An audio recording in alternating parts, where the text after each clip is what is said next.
Soyons saints, en partenariat avec Magnificat. Nous souhaitons une belle fête aux François-Régis, Régine, Régis, Alain, Mélanie, Sylvestre et Colombe. Avant de se souhaiter une bonne année, prenons le temps de découvrir le bienheureux Alain de Solminiac, religieux réformateur d'autant plus grand qu'il commence par se réformer lui-même.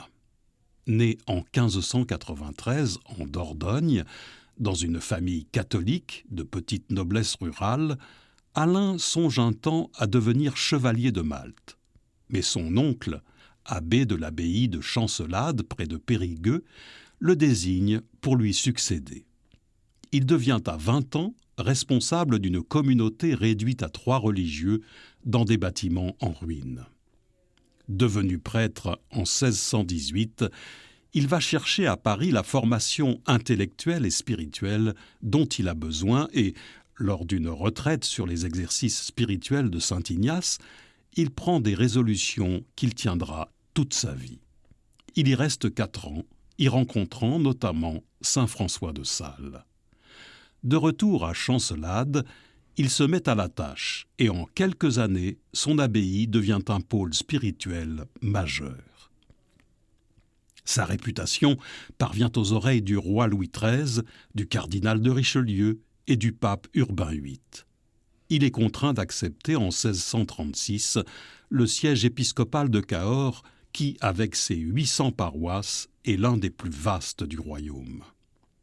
À l'exemple de saint Charles Borromée, ce pasteur plein de foi et de zèle revivifie son église. Ami de saint Vincent de Paul, il fonde un séminaire qu'il confie aux lazaristes. Il crée des hôpitaux, des orphelinats, met en place des œuvres de charité, recommande à ses prêtres de prêcher en langue locale et fait imprimer un catéchisme en occitan. Côté pastoral, il encourage la dévotion au Saint-Sacrement et incite à aimer la Vierge Marie, manifestant son attachement au sanctuaire de Rocamadour. Épuisé, il décède le 31 décembre 1659, consumé par son grand désir d'être totalement donné aux autres par amour pour Dieu. Seigneur, donne-nous, à l'instar du bienheureux Alain, la volonté de nous réformer nous-mêmes.